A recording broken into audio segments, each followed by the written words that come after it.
Okay. Good morning, everyone. I'm Coralie from the French Chamber of Commerce of Singapore.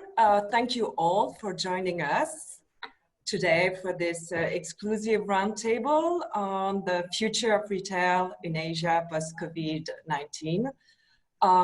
Today, this roundtable is co-organized by the French Chamber, Singapore Retail Association, and ESSEC and B2G group. Today we have our professor, Sidomir Nestor-Virdik, who will moderate the session with our speakers.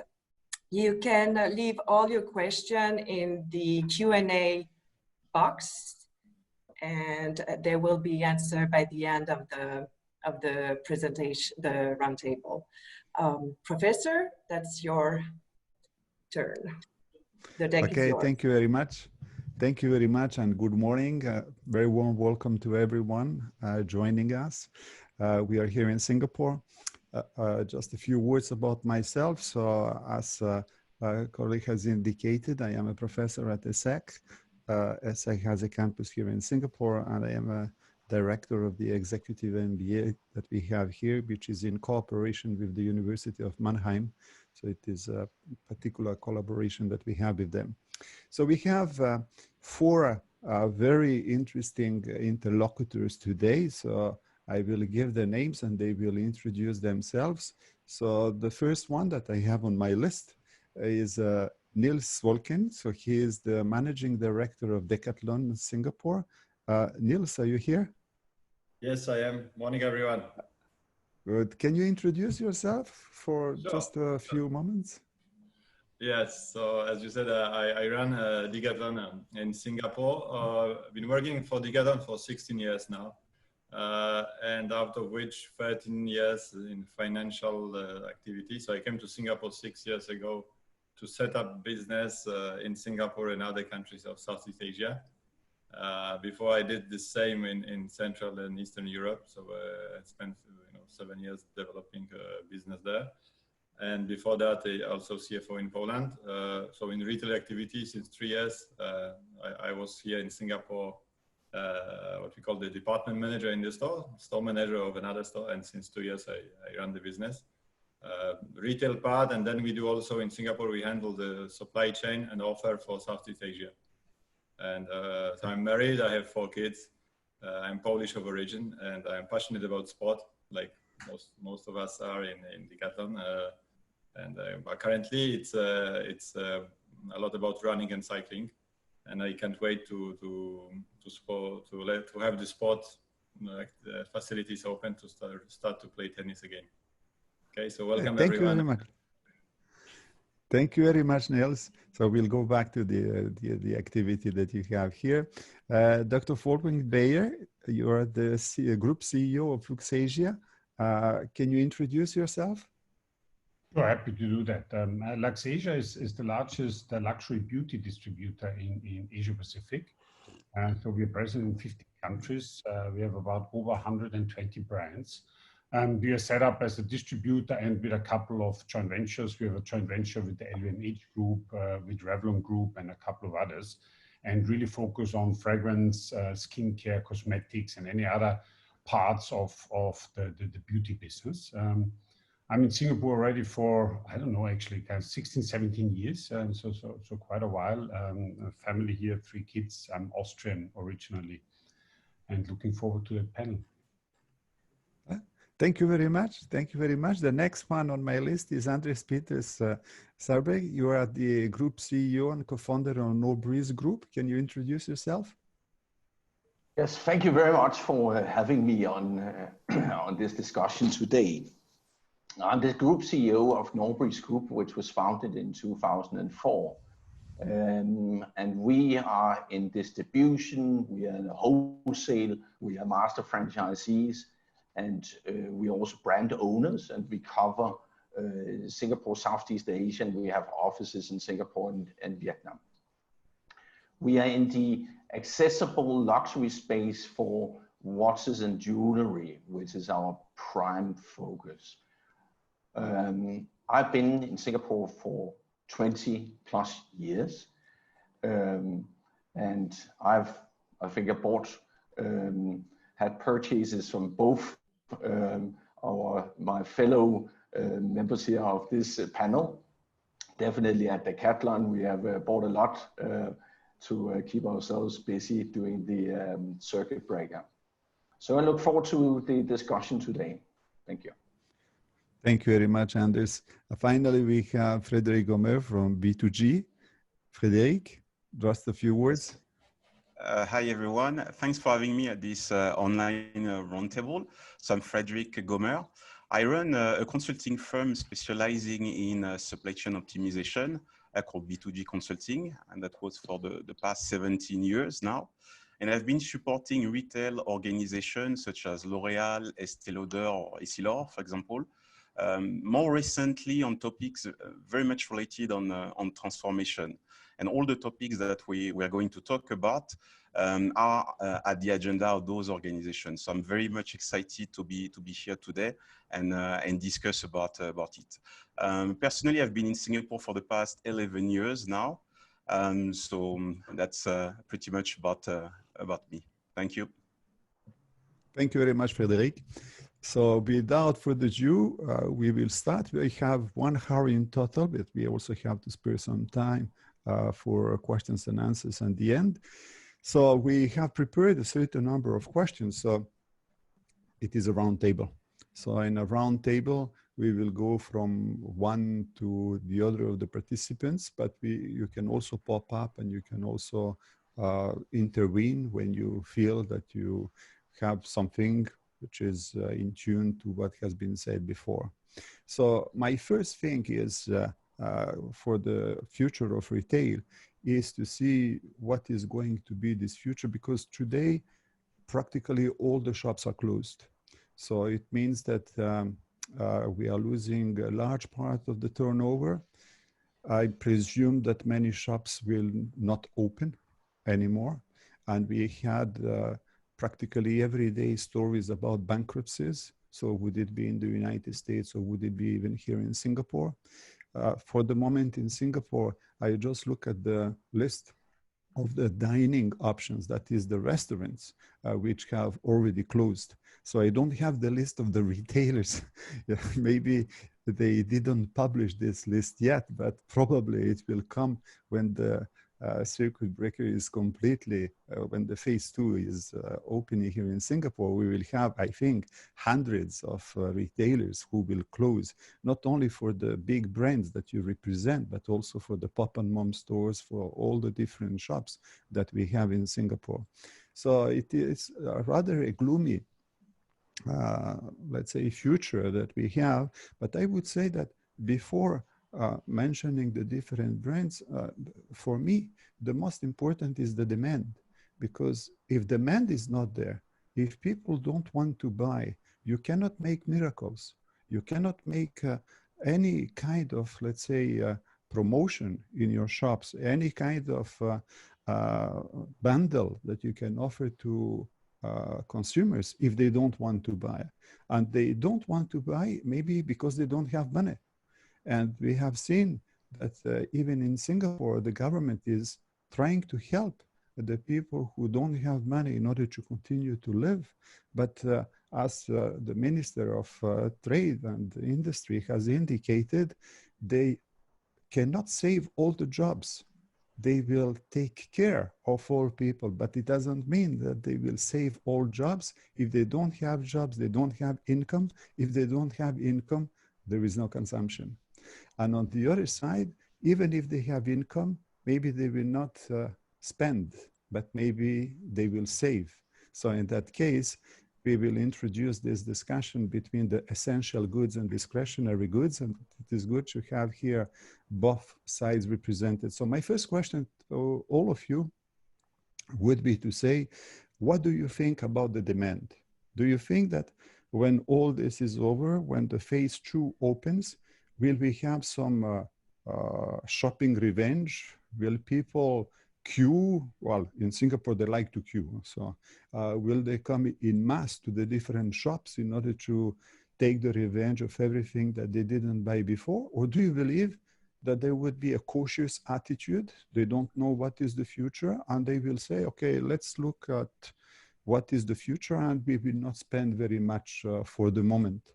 So we will start, if you don't mind, with the discretionary products, the luxury products. So I will ask Dr. Bayer first, what do you think about the future of the demand for your products here? I think it's a complicated matter, because I think that the common view at the moment is we will only be able to go back to normal once a vaccine is really in place and widely distributed. That's going to take any time between 1 to 2 years. And until then, we will all have to kind of have very different rules in place that will limit our demand for sure. We believe, while we are cautiously optimistic that things will go back into a certain rhythm, not back to 2019, but back into kind of acceptable and viable levels by the end of the year, we believe that kind of it's far from over. We actually believe kind of it's going to be worse before it gets better, not necessarily on the medical side, but very much on the retail side.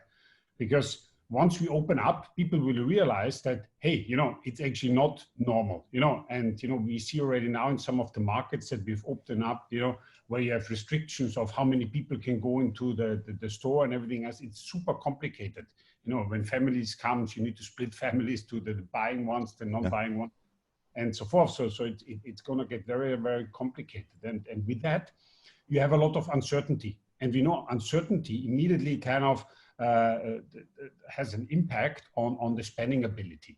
So which means, as you mentioned before, we believe the demand will be subdued for quite a while, because first of all, income will be less for most of the people, either due to job loss, or there are a lot of job cuts also, and salary cuts. There won't be any bonuses for the foreseeable future. So I think there's the discretionary kind of spending ability will be limited, and there's a lot of uncertainty. Now, I think talking about that revenge buying, because we're also in China, and I'm overseeing the China business myself. It made a lot of headlines what happened in China, but we have to keep in mind that this was very, very much driven by deep discounts on bestsellers. So kind of there was a hype. There was a hype from several KOLs, and there is momentum there. But when I look at the net sales, it looks good. But when you look at the bottom line, it looks horrible. And you may be even taking away a future business. So therefore, I think it's going to be a long, hard road. And I think jointly, we need to think through how do we stimulate demand in that post-opening world, where online will be clearly very important, where digital will be very important. And for us, it's basically go digital or die. So we're repurposing our people now also to even think through kind of what can they do, how can they contribute to digital, can they do some consultations over WhatsApp and other things, so anything is possible to help create some demand. Thank you very much, Wolfgang. I think that so it's good to make a comparison with China, because it is one of the countries which has opened the markets. It is interesting to benchmark on it. Others, if I understand well, you have a similar let's say, experience in Vietnam, in order to share with us. How is it going there? Do we have this revenge shopping, or do we have cautious people going back to shops?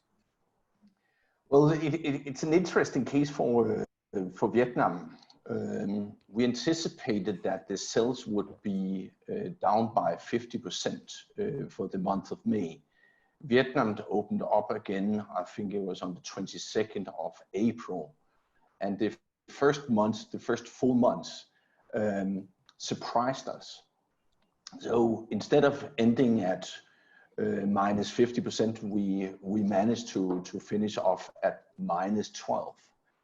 What we do see, and that I think is a pretty strong recovery, whether we probably saw a little bit of revenge shopping, if we want to call it that. We saw a sharp rise in the interest in getting out in the stores and buying in the first week, and then we have seen a sort of a slowdown. But what we also see, which is very interesting, is the traffic year on year, it has dropped by 35%. But our sales has only dropped by 12%. So what we can probably expect in the future is for the traffic to continue to drop, whereas the conversion will continue to increase. The trends that we saw before COVID will continue. So it's not a new scenario that the traffic is dropping, but we have seen that, of course, we will see that accelerating after COVID. Now customers, when they walk into the store, that's our experience, they know what they want. We should all be less dependent on browsers. So, and yes, I agree very much so with Wolfgang that digital, go digital or die. So we have to get in front of customers in their home via digital marketing. So that is key to surviving. But also, I just want to add one more point to that.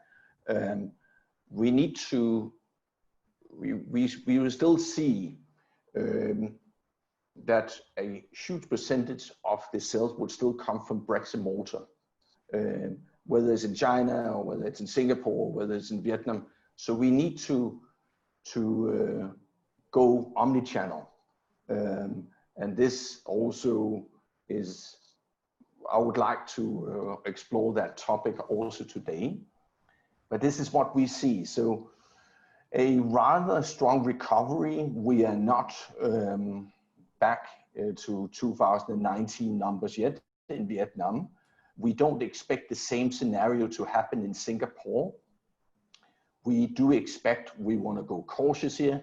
We do expect probably we would look at March traffic again coming into the malls will be complicated, and May, there's no doubt that there's been an acceleration in e-commerce that has doubled from the end of 2019 to where we probably would see by the end of 2020.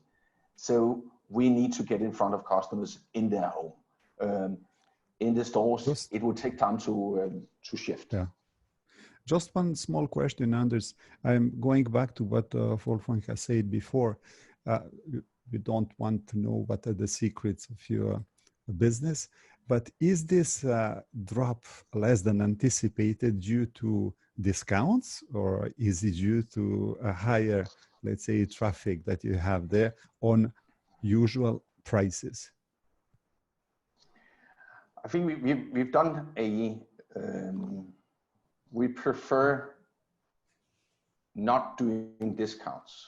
So it's not, there will be some discounts on slow movers and past collections. We all need to get rid of our slow moving stock, but that has not been the predominant product that has been selling. We have spent also in Vietnam for the months of lockdown in training all staff. We've done the same in Singapore. So I would believe that we have been, everybody is eager to get back in the stores working or shopping. So hopefully part of it is due to training. I can't, there's several factors. There's not one factor, but not driven by discounts. Conversion is definitely, yeah. We'll go back to the other factors later on. Niels, so your business is not luxury business. Even maybe you have some, let's say, expensive items in your store. So what is your impression concerning this overall situation? Do you think that there would be a surge in demand when all this is over? Because people continue to train even during the circuit breakdown. When I was going out in order to run from time to time, I saw people that I never saw before. So there are people continuing to do it. However, they don't use very much of your products since they are outside. So how do you see the situation in the future? Well, I see it quite green in a way for us and quite positive. But the first thing to look at is what will be the structure of our consumer this summer. Okay, on the one hand, you will have no tourists, and we speak about the tourists in Singapore. It's 16 million per year, so the triple of the population of the island. They will not be there, and 40% of them are Chinese, and they have quite particular way of spending. First element. Second element, the expatriates. So 1 million of people who normally this summer would be going back to their home countries. They will not be going there. And they have also a specific pattern of spending. They are mostly families with kids, and they will have to spend this time here and to organize their life and life for their kids. And the third element, Singaporeans who love to travel abroad. I mean, it's apart from, let's say, staying in shopping malls, it's one of the national spots to travel. They will not travel. So yes, maybe they will have less revenue, but the whole budget, which was dedicated to traveling, will be now free for other activities of leisure. Which in a way, I mean, that's why if I look into the perspective for our activity, they are quite positive. Then we have already some insights, because since we are a worldwide company, we have very strong business in Europe and a very strong business in China. We can see that there are quite different patterns in terms of the rebound for our activity between China and Europe. In China, the rebound, which started already in April, is quite progressive. Okay, so week by week we recover a bit of the sales, but we are still in the red. Whereas in Europe, it was a triple-digit growth since the first week of the opening. So what you call revenge buying happened. I don't call it revenge buying. I call it I am back to living buying. So the people, they really wanted to get out. They wanted to practice sport, and so the shift is quite immediate. I mean, in France, despite that we opened on the 11th of May, we finished already the month on the positive growth. After, it's also, I think, the position of the brand on the market, which plays a huge role. So if you are a loved brand, your rebound will be stronger. If you are an average brand, I think you may struggle. So all in all, I mean, for sport practice, I think it will be positive. After, the separate element is about willing to go to the shops, because you can see in Singapore, the policymakers are doing everything to prevent customers from going to the shops. If you try to do so with the safe entry every 5 meters, I think it will be tricky, and which connects to the fact that the online part will continue to play a huge role. For when you know what to buy, it will be still much more convenient to buy it online. If you don't know, you need to get advice, you need to test products or get some advice on spot, then you will go. But it will be, I guess, far different from what we knew before, where people came to the store just to hang out and spend time, family time there. Thank you very much, Niels. It was very interesting to note that people from Singapore will not travel. The expatriates and the Singaporeans, they must do something, and they must spend their money on something. And especially if the dining is stopping also, this is the second sport. The first one is shopping, the second one is dining.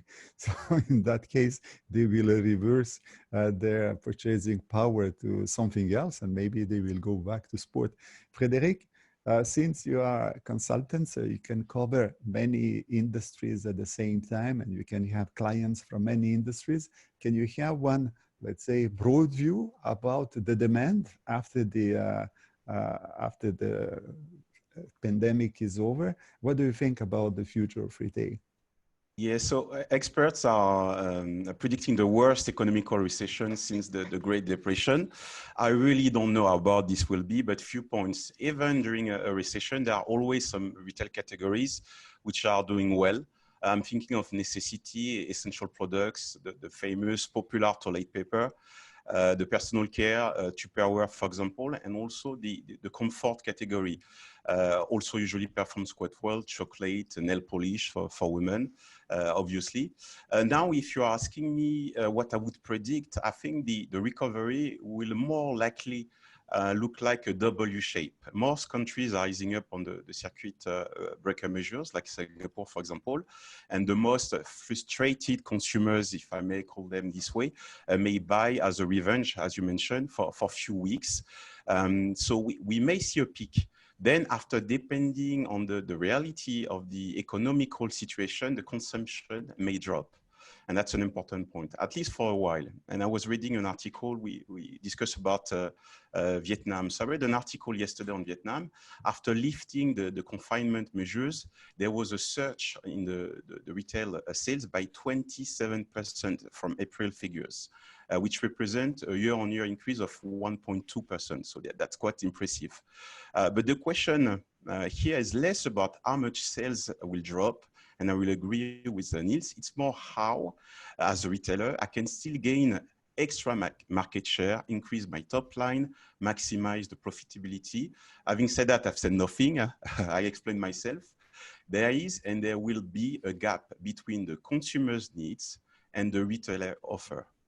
If the retailer is able to identify this gap and close it by adjusting his merchandising or the customer experience, it's not only and always about the product itself, but it can be about the customer experience, then the sale will grow.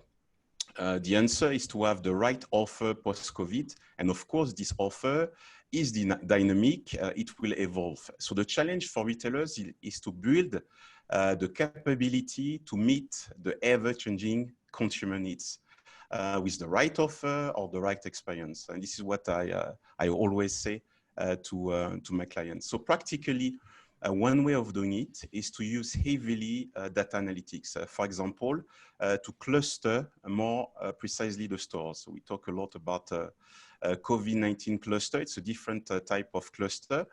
Cluster means to qualify a store, a group of stores by usually demographics. In area, you will have more families, more young professionals, seniors, workers, or expats, for example. So the merchandising per store profile per cluster should be different to match the demand, the profile of the demand. And today, this profiling, which will have to be much more segmented.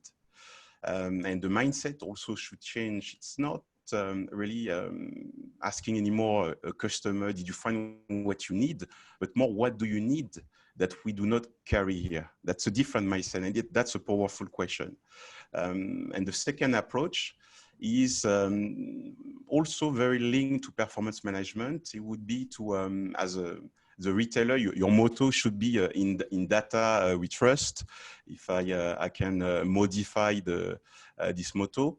And I'm not even talking about benchmarking the store's performance, the product's assortment performance, profit per square meter. I'm referring to the demand sensing, which is to understand how and what the customer will buy based on recent trends. Today, most of the traditional demand forecasts are based on historical data, and we've realized it doesn't work. The past is the past, and tomorrow will be different.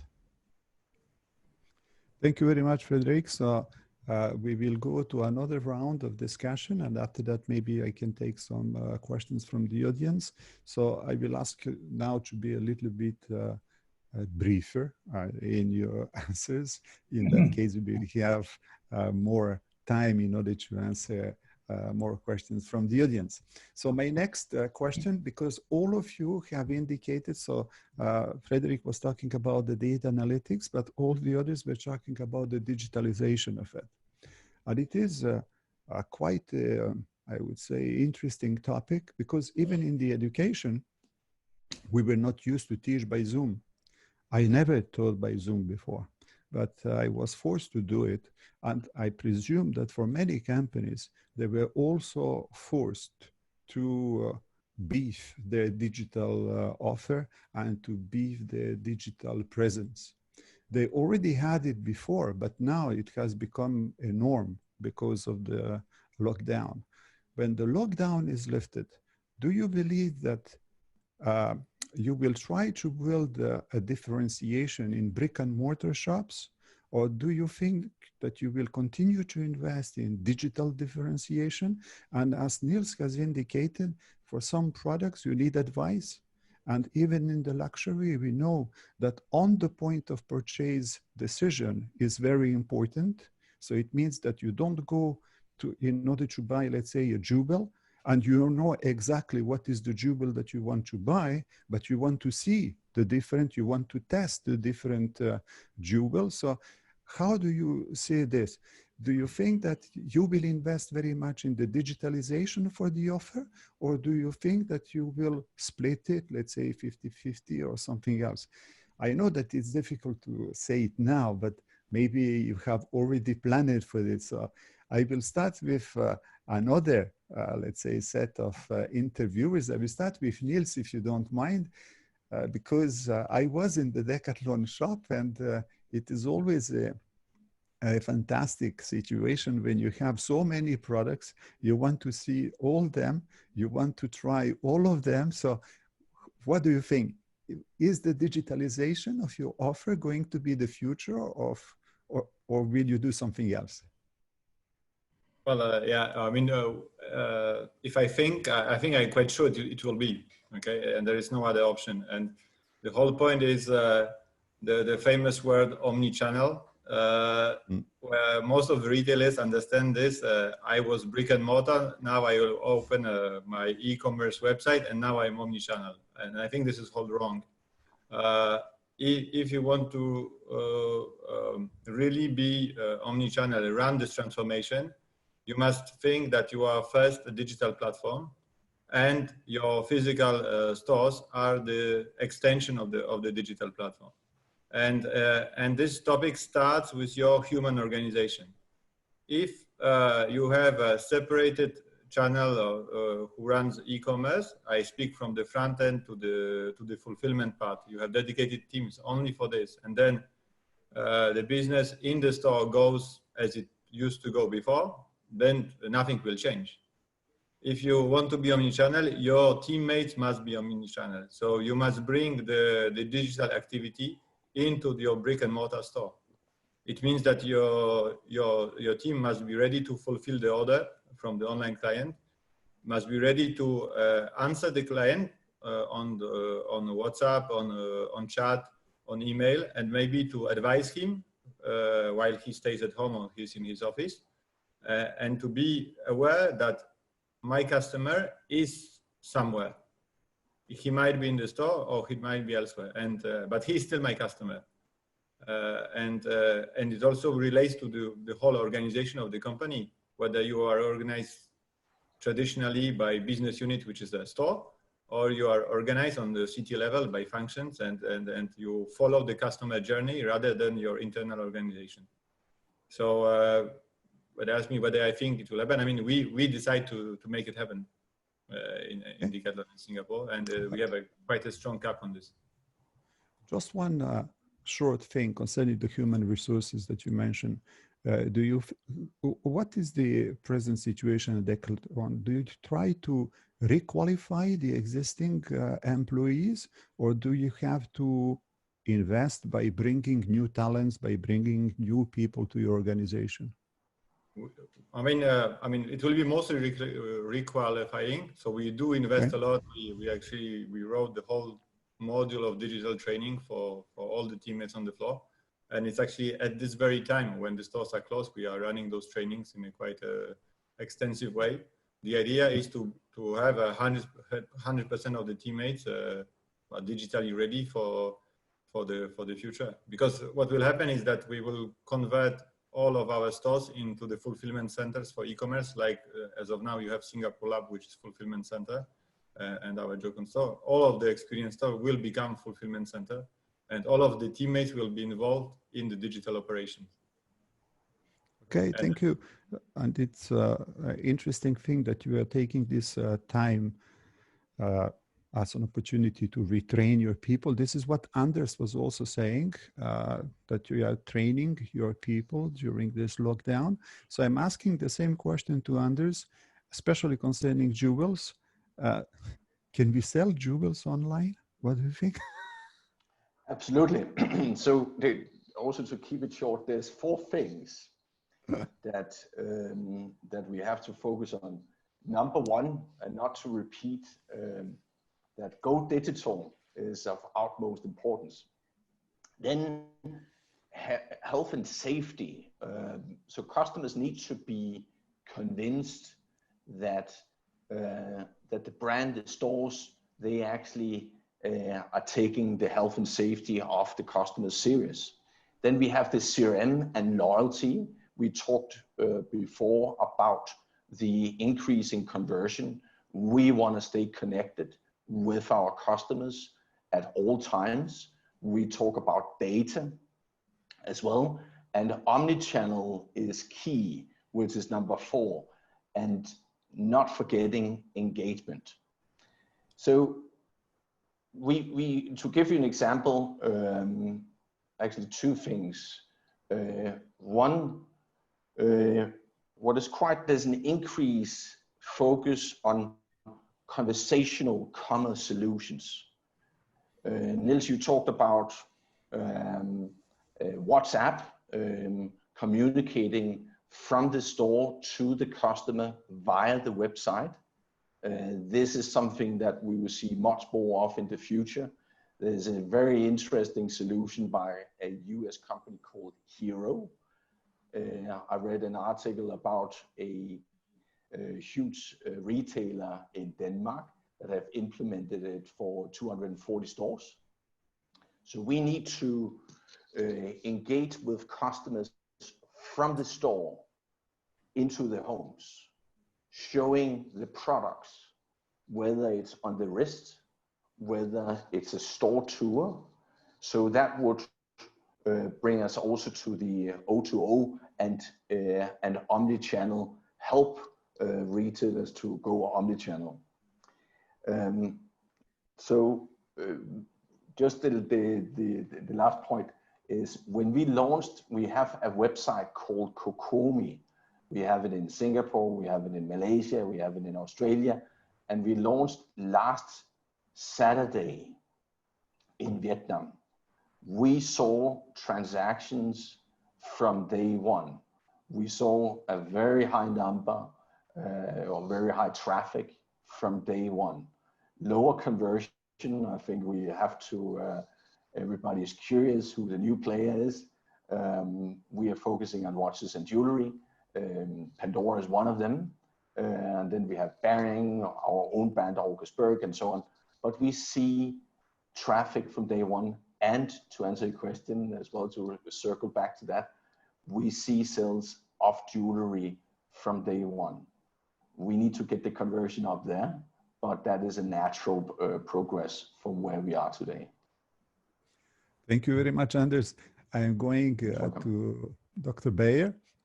So concerning Luxasia, you are selling luxury products. So the usual, let's say, people who are selling luxury products, they have face-to-face. So they have to sometimes even to convince, because I was working in the fragrance business a long time ago. And the first thing that we are learning is that when people come to a perfumery, they don't know what they are going to buy. So if they don't know what they are going to buy, it means that the advice and the influence of the salespersons is the decisive one. But it was a long time ago. I don't know what is the situation today. So what do you think about this digitalization? Can you go to, I don't say 100% digitalization, but don't you think that specifically for this product, if I cannot smell the fragrance, how can I buy it? What do you think? I think it's very different depending on the category we're talking about. You know, I think you're absolutely right that fragrance is the most difficult to go digital. Skincare is the easiest one, quote unquote, you know, because people typically replenish a lot, you know, and you can explain that the product also over video chats and others. And then cosmetics and makeup is again, so the makeup itself is again a bit more difficult because it's not that easy to see the shape, you know, of a lipstick, you know, virtually, even if there are a lot of products already available and platforms, there's still kind of a need to see a lot of those things on your skin. So for us, it always will be both, and it depends a little bit on the region, how much it is. In China, we see some of the brands having 50% e-commerce. In Southeast Asia, the largest beauty brands have 20% maximum. So which means 80% is still offline. And, we are serving over 4,000 points of sales in Asia. So for us, it always has to be both, like we said before, omnichannel. I think a couple of thoughts is, number one is digital is here to stay. In the jump that we saw over the last kind of 2 months, we believe it's going to stay at a similar level going forward. Because even research showed that, it takes about, for consumer habits to change about 2 months. We are 2 months in a lockdown, and I think it's going to last. We get a lot of feedback from our CRM analytics that also baby boomers, Generation X, is now really shifting over to research online, to buy online, and they're going to stay with it because they're going to realize, do I now queue up, in the post-opening environment for 2 hours to get scanned and expose myself, or do I basically do it from home? So I think that there's a lot there. But I agree also with Niels, and everything which has been said, and Anders, it needs to be true omnichannel, because we saw about roughly 250 online platforms that we partner with in Asia. We saw some brands growing 20%, 20 times, other brands only, quote unquote, growing 3 to 4 times digitally year on year, And the difference is really, how do you take true omnichannel there, because it's not just putting it up to an e-commerce. It's about thinking, what does the consumer journey look like? And I talked about it in the first segment. We're now retraining our beauty advisors, to work with video chats, to basically to do some education, to have specific direct to consumer platforms. Because, with work from home, with the mask, a lot of that prohibits some of the beauty appliances. And so we're basically training around that and explaining it. And I think then you see that the real push. But also agreeing with everything that has been said, this is a true mindset journey for organization. Every single person has to change, So you're really now going person by person and using that crisis as an opportunity to finally switch on that fire for omnichannel. Thank you very much. I appreciate this fact for the beauty advisors that you have to retrain them and to go and to offer some tutorials online or to offer some demonstrations online. I discovered this a few years back when I was in Korea. You know that Korea is a big country for the skincare products. So I was teaching at Yonsei University in Seoul, and I had a student coming from China, and I asked her, "Are you on the internet?" And she says, "Yes." And I asked her, "How are you?" And she says, "I am a celebrity." I say, how come that you're a celebrity? And she says, "I am an influencer." Yes. But this is where I discovered the word influencer. I didn't know what was an influencer before.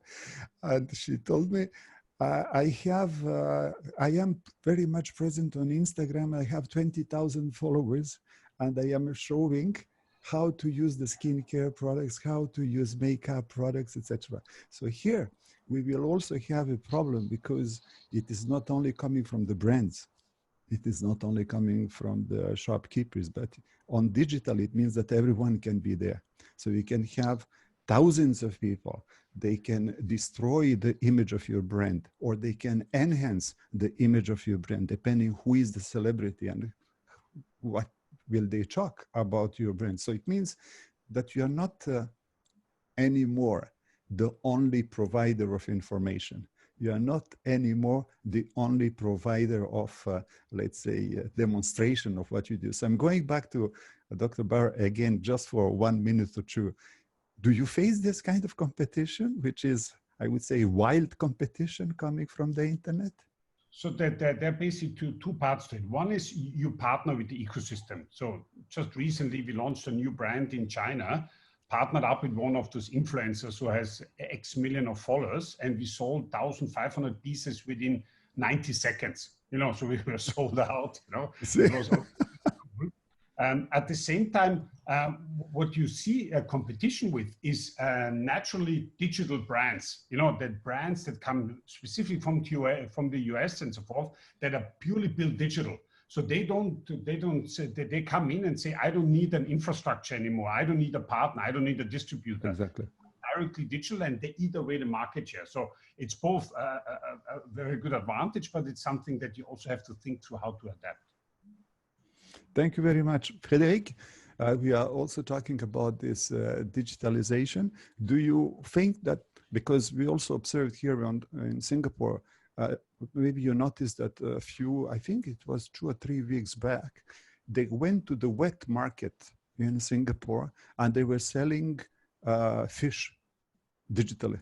It means that they are using Facebook, and there was an auction and people were putting bets in order to buy the fish from the wet market, the people who have never used digitalization before. So, Frédéric, do you think that it is going to proliferate like this? Or do you think that after a few, let's say, weeks of novelty, of experimentation, we will come back to the old situation? What do you think?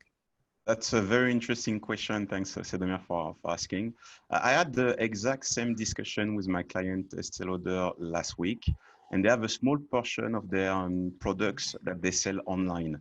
And that's a problem because no one was able to go to the shops. No one was able to travel anymore. And the travel retail is also a big business. So there was a big question that they had to ask themselves.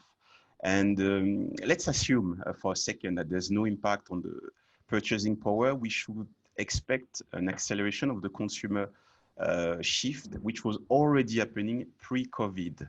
What I mean by that is the world was already changing. The consumer was more tech savvy, more focused on digital, very attentive on the customer experience and the experience that he was or she was receiving, and much more concerned by sustainability. And the demand, let's be clear, was already unpredictable and volatile before COVID. So it didn't wait for a crisis. And I had I think it was 2018, we had an interesting project with L'Oréal on how they could transform their operations to cope with this consumer shift. So it was absolutely not new. And there's always a key question, especially when you sell luxury products, whether you should go online or not. So there's always a debate. But the e-commerce was already booming. Online shopping penetration here in Asia is huge. It's about 48% in 2020, and it will continue to grow. I think the expectation is up to 64% by 2024. So now it's the crisis has just emphasized the flaws, the vulnerability. So the business leaders are paying a little bit more attention on how they can accelerate their business transformation. So the point here is not the what. Sometimes it's a bit about the how, but most the when. And then COVID has answered this question, which is for yesterday. So everybody has to jump into this boat and start to transform their business. So I'm not surprised that in the wet market, they have jumped to that. So the brick and mortar stores have to evolve, most probably to provide a unique customer experience. And by that, I mean by opposition of selling products, selling stuff. They have to create a sense of community, for example. They can have private sales or avant-première. I see brick and mortar stores to become more like a showroom where a consumer can leave the experience, but the transactional purchase will be done online, and this will be very different. And if you look at the travel retail, which has been hit, and at the same time, that's the luxury cash cow of most of the major retail brands.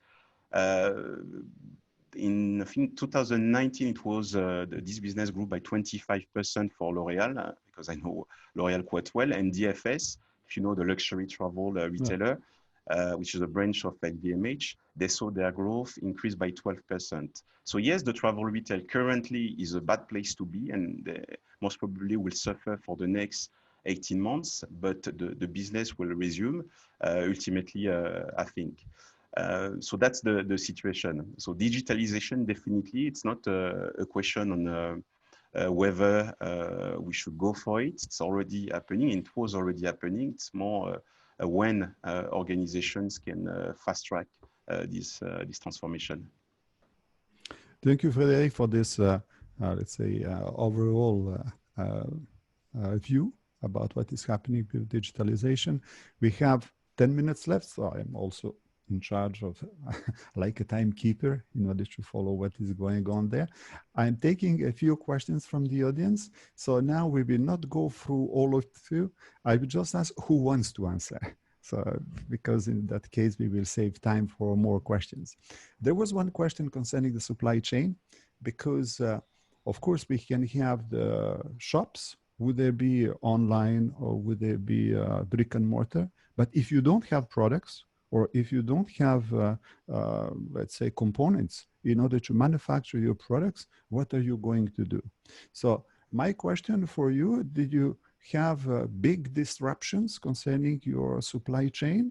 Or do you think that the nature of your products is, let's say, safe-proof for proof saving for your industry? Or did you experiment something? So we have plenty of products and you have plenty of providers. So who wants to answer? I think Dr. Bayer, do you want to answer? I'm happy to just give a quick kind of a few thoughts, because I think I had a little bit of a background in logistics too. And so therefore, I think the good thing is that most of the transportation services, the forwarding and the last mile delivery, were considered essential services. And therefore, yes, they were a bit slower, but you know, they still worked. The biggest challenge that we have at the moment is our fulfillment center, you know, the distribution centers, because, you know, we were slowly but steadily developing them into e-commerce and online and omni-channel. But, you know, this was overnight. It was basically 3 years in 1 month. And so the challenge is, once, you know, that such a distribution center is clogged up, it clogs up, you know, and you know, infrastructure wise, you can't do anything, you know, because you're just full and you're not set up. So we now have an emergency team in our company that reviews all the setups, and most likely that's the only area where we will really invest this year, is potentially split some of the sites, upgrade them while we completely change the whole setup. Because as we talked before, we believe the digital kind of part will stay at a very high level. And we know that the second half, September to November, is the peak. So if you now basically extrapolate to just kind of 80% of what's happening now to there, it's game over. And therefore, I think this is what we focus on. Thank you very much, Dr. Bauer. Niels, yes? I wanted to add up, because I think because we are not a distributor, we are firstly the conceptor producer, and we handle the supply chain. So we have in a way, a whole view of the situation, starting from the components to the last mile, let's say. So of course, the point is that there is a very strong shift in demand, and very, like, all the demand is concentrated on the few, let's say, processes, industrial processes, because before you had like 3 phases, like apparel, shoes, and then equipment. Now everything goes for equipment. So everyone asks for the same products and components. So there is some kind of tension in this domain. And being integrated company has advantages, because you can handle from the very upstream part. But of course, there is also disadvantages, because when the crisis started, we had to cut the orders, cut the production, and there is a certain inertia between you act and the consequences, which comes 2-3 months. And now you need to restart, because the rebound, let's say, was quite dynamic. So definitely there will be, I foresee that within a month or two, the topic of the shortage will become very apparent, because our production capacities will and the factories will take time to adjust to the new structure of the demand. Exactly, because the manufacturing process takes some time, and you cannot switch immediately. And this is a question for Niels. Since you are present in many countries at the same time, is there a prioritization? Meaning, are there markets that you want to supply first if you have a short supply of goods? How does it work? No. I mean, if prioritization is about the lead time of sales. Okay, so the idea is to optimize the network and not to store your stock in a dead end. Okay, so what we call in the management of the shortages, you will rather keep the stock more upstream and dispatch it only in a really pull way. So when you see the sales on some of the markets are accelerating strongly, the automatic replenishment system will pull the stock, but you will keep as much as possible on the upstream part. And then there is no prioritization like we like more Europe than Southeast Asia or Latin America. It's when you are a worldwide company, you are organized also by supply zones. Okay, so we have like a supply zone in Southeast Asia. We are handling this for Singapore, but there is no like prioritization. I will deliver first Singapore and I don't know, Vietnam after. And this is in a way, I need to have a kind of a Chinese wall in my head, not to you know, think of Singapore first. We think of united, let's say, policy in this domain. But it will be based on sales actually to optimize the working capital rotation and push the stock where it will sell first. Good. We have only 5 minutes left, and I have more than 30 questions on the questions and answers. So I'm sorry we cannot take all of these questions. I will have just a final round for everyone for the final thought that you have, so we can give you a few questions for that. Frederic, I think, has many answers concerning logistics, because I know that you are also specializing in supply chain.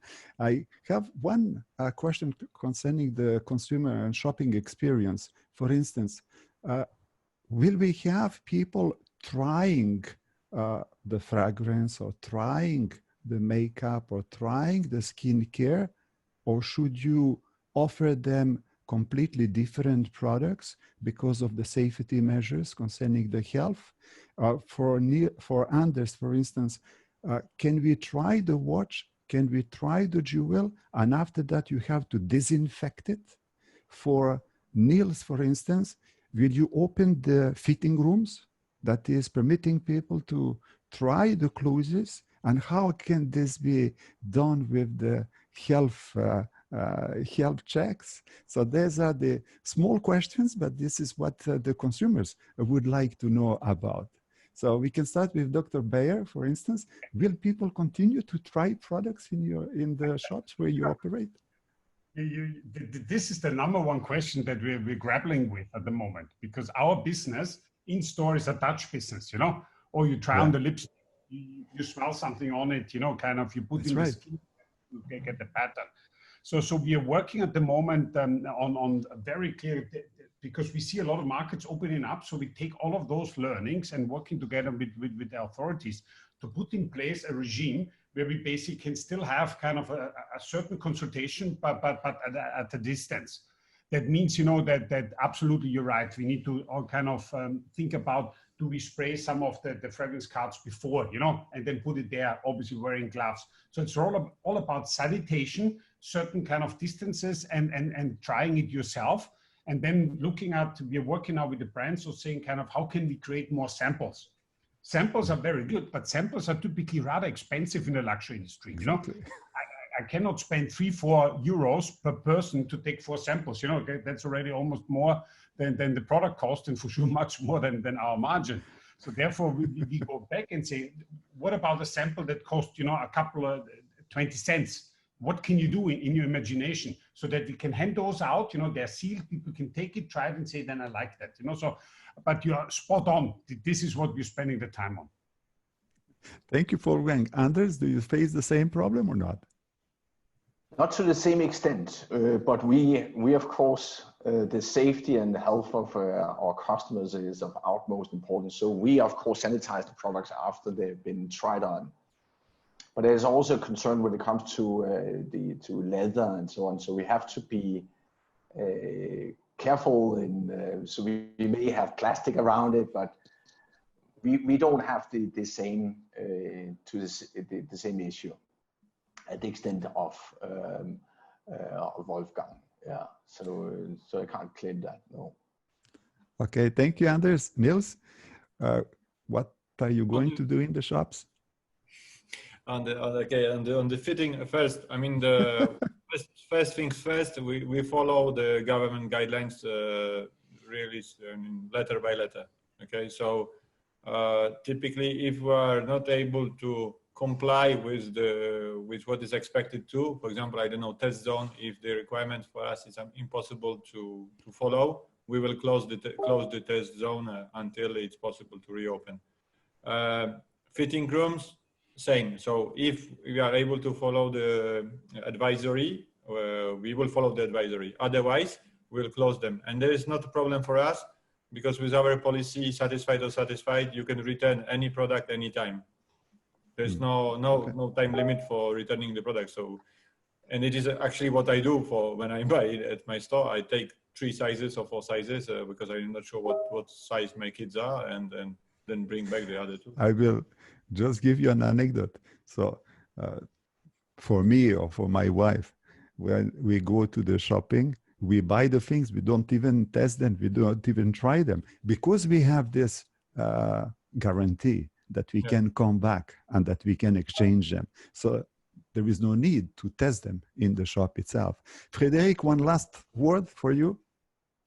Yeah, so when you buy an item online and you want to return it, regardless of COVID, it's already a headache for any supply chain managers. It is called the reverse logistics, and that's a pain. But when you had additional activities to sanitize the product, etc., it adds additional layers into the process. It's even more complex. But for me, I think this is temporary. Ultimately, the virus will disappear, hopefully, someday. So it leads to a much bigger question. And this question is how the retailers can, in fact, evolve their supply chain models. I give you a very simple example. There's nothing more predictable than toilet paper. That's one of my favorite topic, especially in mature market. You know exactly as a retailer when the toilet paper is going to be bought by who, at which time. That's very, very predictable. And in such condition, the supply chain model is to minimize inventory and do just-in-time deliveries. It's quite bulky in the toilet paper. It works very well, very, very well, and it's very optimized. However, until there's a sudden change in the purchasing behavior, for example, panic buying, by a crisis, exactly, and everything changes, all the conditions. And in that case, your model is not working anymore. The performance is bad. It costs you a lot of money. You have out of stock, etc., etc. And here, the biggest, or the bigger picture for me here, it's for retailer to have several models. One model when everything works under normal conditions, and different models according to the demand shift. And when the demand is going to shift, and you need to identify the shift of the demand very quickly, you shift your supply chain model, and you can adapt and still maintain your performance. Thank you, Frédéric. This will be the last word. I would like to thank everyone. So we exceeded just by 2 minutes. I don't think that it is very much. So it was very pleasant to have you on board because we have so wonderful and so mindful experiences in your businesses, but also outside of your business, because we are consumers everywhere. We are going to Decathlon, we are going to the shop, we are going to buy the toilet paper. Next time I will ask Frédéric what is the best time to go to buy the toilet paper. I can tell you when you, Sedomir, will buy your toilet paper, and it's all my history. Okay, thank you very much. We had so many questions, but unfortunately we didn't have time to answer them. So maybe we will have another round of discussion like this one, and we'll keep those questions for the next time. So I'm going back to Coralie in order to have the final word. So Coralie, yeah, well, thank you, Professor, and thank you to all. Indeed, it was very fruitful insight, and I think next time we need to have at least 2 hours of your time to share and discuss about this topic. A recording of this session has been made and will be sent to all attendees just in case they missed out something, but I'm sure they did not. Please, so I thank you. I thanks also all the attendees. Please go and check the French Chamber website to stay tuned on the next event. And I really thank you all for this very interesting roundtable. Have a great day and see you all next time for another round. Thank you. Thank you. Bye-bye. Thank you all. Thank you. Thank you.